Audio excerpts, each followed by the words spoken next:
nosotros Isabel Menéndez Benavente, estamos aquí muy a gusto, dispuestas a charlar un ratito. Buenos días, Isabel. Buenos días, Bego. Vamos a hablar durante unas cuantas semanas sobre los niños, porque se acercan fechas, que si la Navidad, que si viene Papá Noel, que si los Reyes, y lo que viene dentro de poquito, además de las vacaciones que están esperando algunos como agua de mayo, son las notas, algo que no esperan tantos con tanta atención y con tanto deseo, porque lo hemos mencionado muchas veces, a veces las notas son la causa, la motivación por la cual los padres, notan que algo pasa con sus hijos y acuden a los gabinetes psicológicos, ¿verdad? Sí, yo siempre os comento que es por desgracia, yo digo por desgracia porque, no sé, sería mucho más, yo diría más sintomático de unos padres responsables que fueran al psicólogo por otros muchos motivos, por cambios, ¿no? En el comportamiento de los niños. Comportamiento, porque ven al niño que no es feliz, etcétera. Pero siempre eso se refleja en las malas notas, ¿no? Uh-huh. O en un bajón en el rendimiento escolar, y es por lo que acuden. O sea, siempre que el primer motivo de consulta cuando preguntas es que bajó mucho, es que empieza a suspender. Detrás de eso, cuando evaluamos, puede haber todas estas cosas de las que estamos hablando, pues acoso, trastornos de personalidad, trastornos de aprendizaje, etcétera, ¿no? Pero sí, las notas desde luego son, por eso yo te comentaba un poco fuera de antena que cuando dan las notas se nota muchísimo. Sí, notáis que se piden más citas y que vienen los padres a consultar. Sobre este tema podemos hablar de muchas cosas. Por ejemplo, también cómo los padres deben recibir las notas. ¿Hay que ponerse tan dramático cuando hay algún suspenso? ¿Cómo hay que hacerlo? Mira, no. El problema está en que los padres empiezan a tomar conciencia un poco de del fracaso o de los problemas de los niños en cuestión de aprendizaje cuando ya son muy mayores.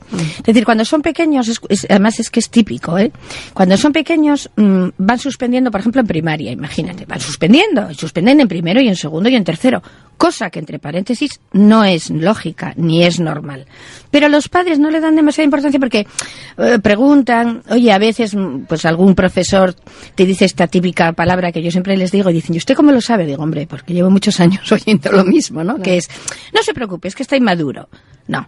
Los niños no maduran como las peras, y por lo tanto no es cuestión de inmadurez. Es decir, un niño, efectivamente, cada niño evoluciona de una manera distinta, pero los objetivos mínimos en primaria tienen que alcanzarse. Entonces tú puedes ir más despacio o más deprisa, pero al finalizar el curso tienes que estar a un nivel medio. Nadie te dice que llegues a un nivel superior, pero sí a un nivel medio. Cuando un niño en primaria no alcanza los objetivos esos mínimos, hay que preocuparse. Ahí sí hay que preocuparse. Sin embargo, cuando acuden normalmente en secundaria, en sexto de primaria, que es cuando empiezan a suspender, primero de la ESO, bachiller, cuando a lo mejor la causa ya es difícil, porque ha habido, por ejemplo, un trastorno de aprendizaje que no se ha diagnosticado. Oye, una discapacidad intelectual o una capacidad intelectual límite, que también las hay, no nos olvidemos, que ahora estamos todos escolarizados, claro, y no todo el mundo tiene la capacidad intelectual normal.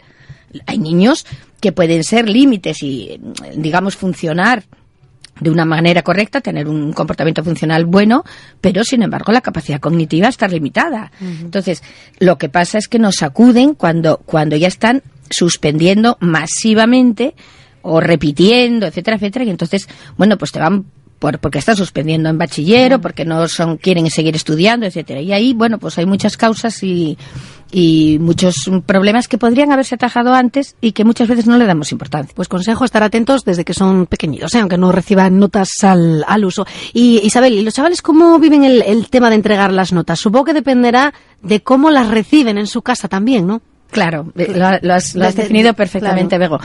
Mira, tú reaccionas dependiendo de cómo reaccionen en casa. Yo he visto niños llorar y tener escándalos terribles porque no han sacado un 10, porque han tenido un 9,5. Pues ¿por qué? Porque sus padres refuerzan excesivamente los sobresalientes y son padres que incluso llegan a reñir o reforzar negativamente y decir esto no, porque tú puedes sacar más cuando el niño saca un 8. Tú no eres un niño de 8, eres un niño de 10. Eso lo que produce muchísimas veces es una sintomatología de ansiedad excesivísima en el niño, de perfección, que luego les pasa factura cuando son mayores, cuando ya no pueden a lo mejor tener esas notas. Por eso yo siempre digo que cuidadín cuando los niños son pequeños. Es decir, no tenemos que estar tan pendientes de los estudios.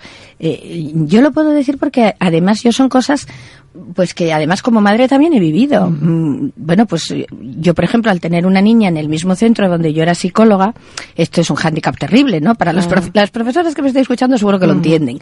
Porque, bueno, tienes a los compañeros diciéndote y tal. Y cuando la niña era muy pequeña, yo estaba todo el día, ¿y qué tal el examen? Y tú lo puedes hacer mejor. Hasta que, fíjate, una hermana mía me dijo, oye, Isa, estás presionando mucho a esta niña, y esta niña... Y yo me di cuenta perfectamente, Bego, de que efectivamente yo estaba más pendiente, digamos, del entorno que de lo que la niña estaba pasando, hasta que la estaba haciendo, bueno, pues... Oye, reduje inmediatamente. Dejé de hablar de exámenes y me dediqué a hablar de, bueno, pues de lo que tuve. Era mi primera hija, de lo que tenía que hacer, que era qué tal lo pasaste en el cole, qué tal todo, ayudarla, por supuesto, en los exámenes, etcétera. Otra cosa importante es no premiar en exceso las buenas notas. Yo estos papás y mamás, que cada vez hay más, que por cada sobresaliente, pues si me sacas todos sobresalientes, yo te doy un premio, te compro el juego de la Game Boy.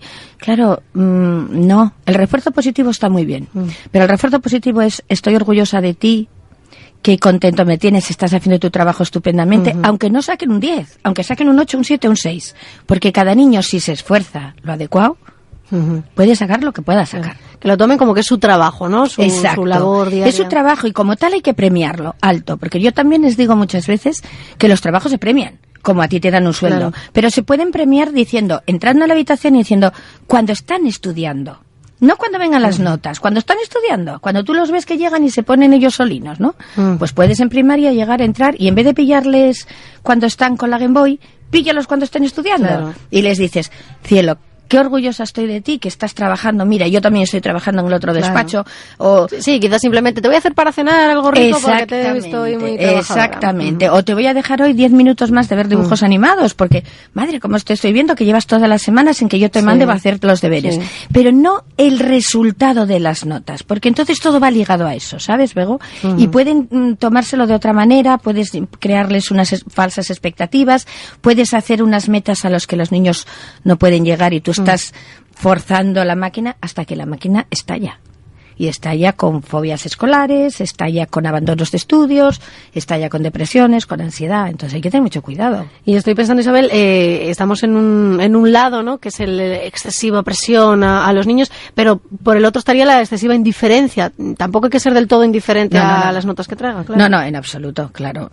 Tenemos padres también y madres, pues que niños que te dicen abiertamente, y sabes que a mí nunca me dijeron qué bien ni qué mal, o me esforcé, mira, y en vez de sacar un 7 en esta asignatura saqué un 9 y es que ni miro para mí.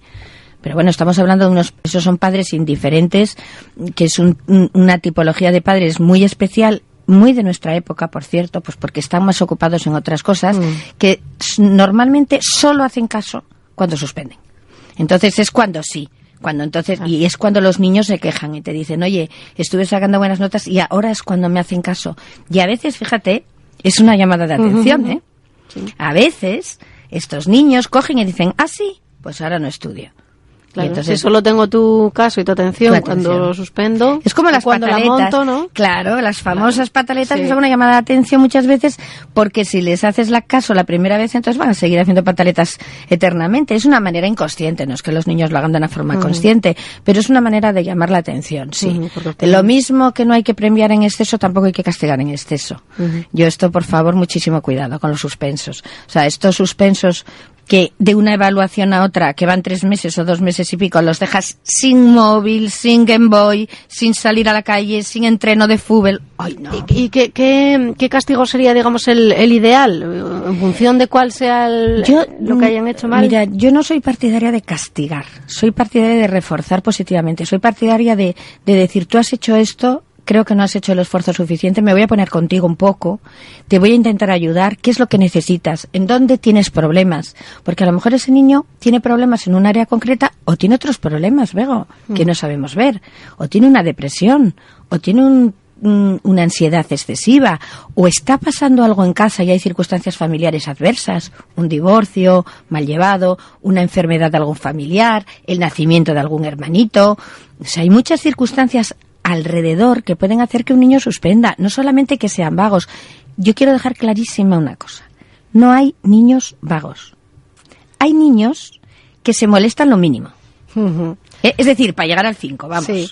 Pero vagos... Ahí te quiero yo llevar, porque esto de los clichés, sobre todo cuando hay varios hermanos en casa. No, es que este es muy vago, pero si se esforzara sacaría 10. No, y es que esta, la pobre le cuesta más, entonces... Esto es tipiquísimo. Esos clichés son tipiquísimos de los padres, pero también son tipiquísimos de algunas partes del profesorado, que sobre todo cuando tienen varios hermanos van comparando. Entonces yo siempre digo, las comparaciones jamás con los demás, con uno mismo. Uh-huh. Es decir, tú puedes comparar al niño con él.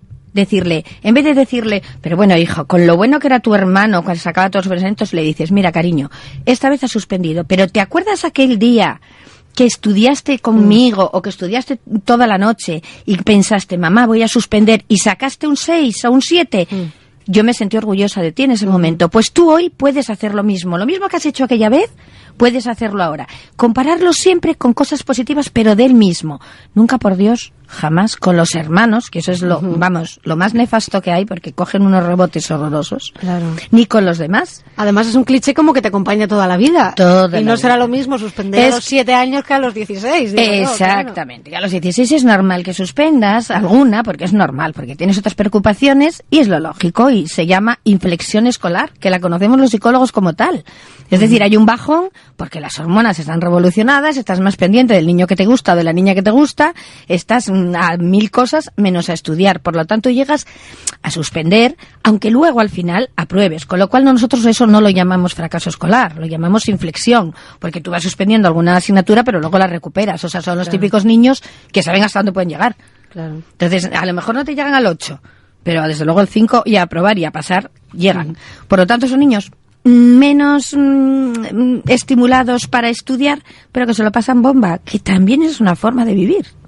Es decir, no sé por qué tenemos todos que pedir esos resultados académicos tan excelentes cuando los papás no siempre trabajamos tan excelentemente. Bueno, digamos que también en estas fechas estamos aún a tiempo, ¿eh? No estamos hablando de junio, que cuando hay suspensos ya, bueno, pues quizá también sea una forma de refuerzo positivo. Bueno, estás a tiempo todavía. Pues claro que estás. Y todavía se puede recuperar. Pues nada, iremos hablando de las amenazas con los Reyes y con Papá Noel. Ahora ya nos dan a tiempo a amenazar. Si no apruebas, no vienen los regalos de Papá Noel. Bueno, esas otras. Todavía no, porque van a llegar enseguida. Bueno, iremos hablando de todas estas cosas a lo largo de los distintos lunes. Pues gracias, Isabel, por venir. Gracias a vosotras. Hasta luego.